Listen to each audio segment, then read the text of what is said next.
ladies and gentlemen. So that was a short little video on the construction of the Eiffel Tower. The reason I want to share that with you is because Eiffel Tower is really just a large triangle, and obviously when they were designing it, they couldn't create an idea for it as big as what it was going to become. So they had to start with something very basic, and then they watched it grow by similarity. Like you could have a similar triangle because you raise it by the same proportions. So architecture is a huge place where you see similar triangles being used. Okay, so today we're going to figure out some more ways to apply proportions in similar triangles and make it work. Theorem 8.4, triangle proportionality theorem. If a line parallel to one side of a triangle intersects the other two sides, then it divides the two sides proportionally. So here I have a triangle, a small one and a large one. If QS is parallel to TU, then what you can say is we have a proportion being made. QT over SU equals TR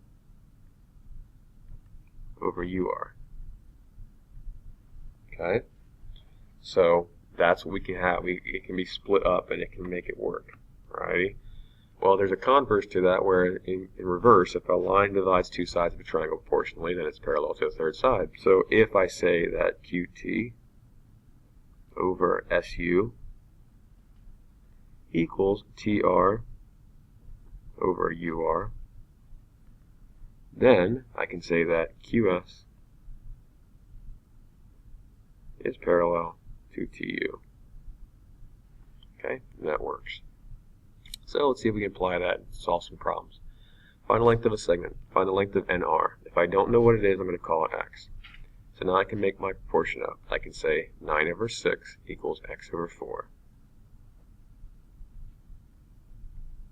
Okay, and I can cross multiply. 6x equals 36. I can divide. X equals 6. And we're in good business. Okay? All's well.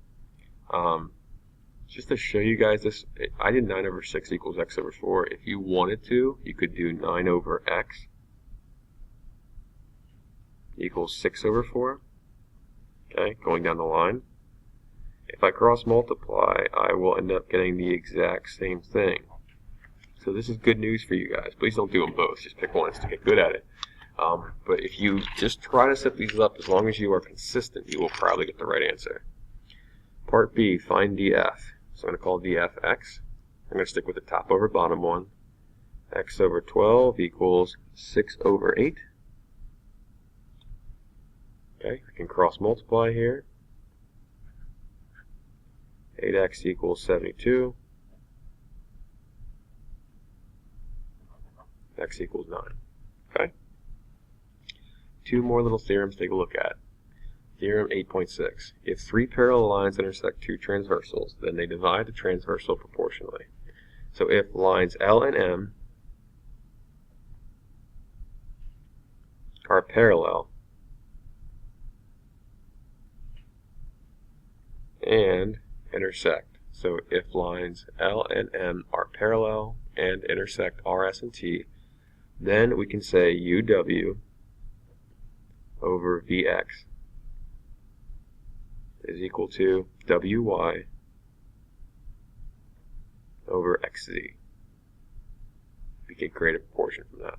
Okay? It divides up the sides evenly. This last one, Theorem 8.7, if a ray bisects an angle of a triangle, then it divides the opposite side into segments whose lengths are proportional to the lengths of the other two sides. So if ray CD bisects angle ACB, then what we have happening is you can say this side over the adjacent side is equal to this side over the adjacent side. AD divided by AC is equal to DB over CB. Okay? Nice. So let's see if we can apply these theorems. Please make sure you got these canceled or copied down. Using proportionality theorems. What is the length of GH? Well, there's a lot going on in this picture. Okay, I know they're parallel because of these congruent angles right here that are all corresponding. GH is right there. We'll call that X. So I can make up my own proportion. I can say 28 over 30 is equal to X over 25.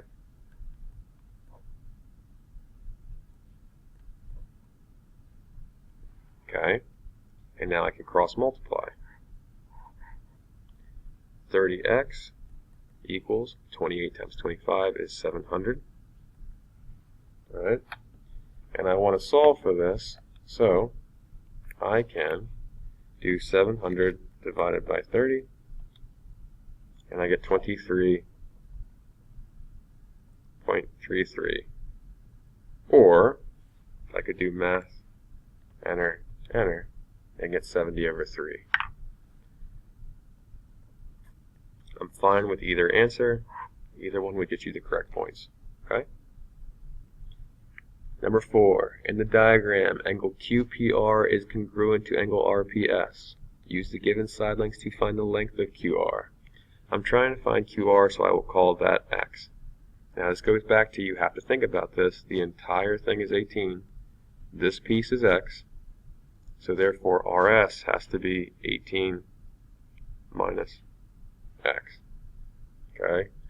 Again, think about it. If I told you this was 8, you would do 18 minus 8 to get 10. You get the idea.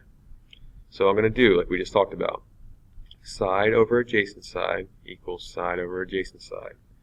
X over 12 equals 18 minus X over 8.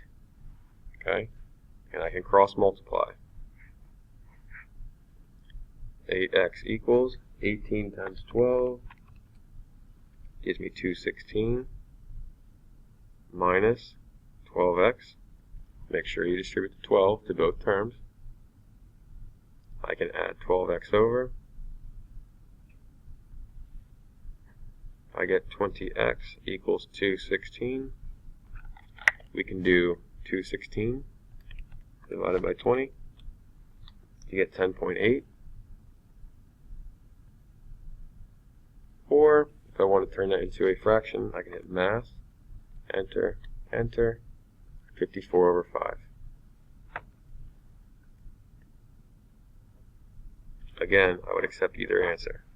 Okay? Nice. Alright, find the value of the variable. So, in this problem, they're already telling me the x here. So I'm going to go ahead and set my proportion up. 3x over 60 equals 5x over 8x.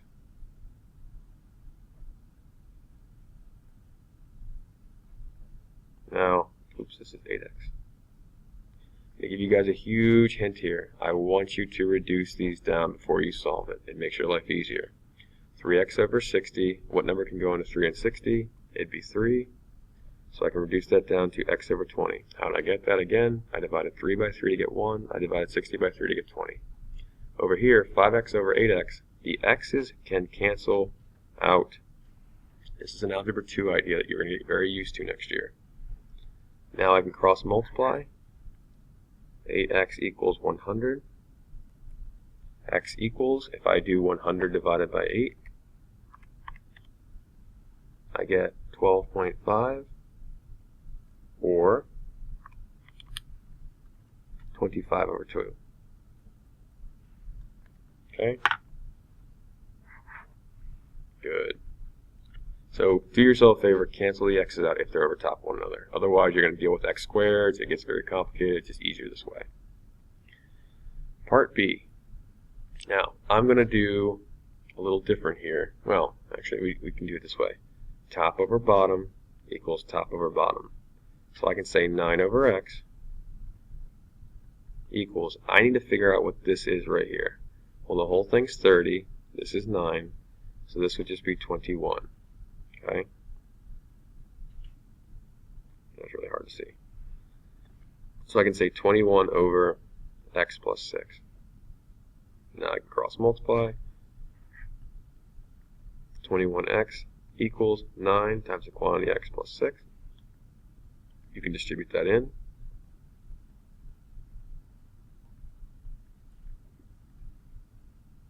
Subtract 9x from both sides. 12x equals 54.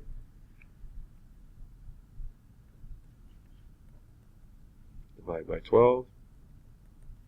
X equals 54 divided by 12. 4.5. Or again, 9 over 2. Okay. So that wraps up these notes. Okay, that's what we're looking at for right now. Again, you're making a lot of proportions up. You have to be able to cross multiply. If you are struggling with cross multiplication, that's okay, but you need to ask for help so that we can help you in class. Okay? So keep working on that cross multiplication. I'd say it's roughly about 90% of the total chapter is just cross multiplying. It's a huge skill, but you need to have it. So keep that up. Keep up the good work. As always, good luck. We're all counting on you.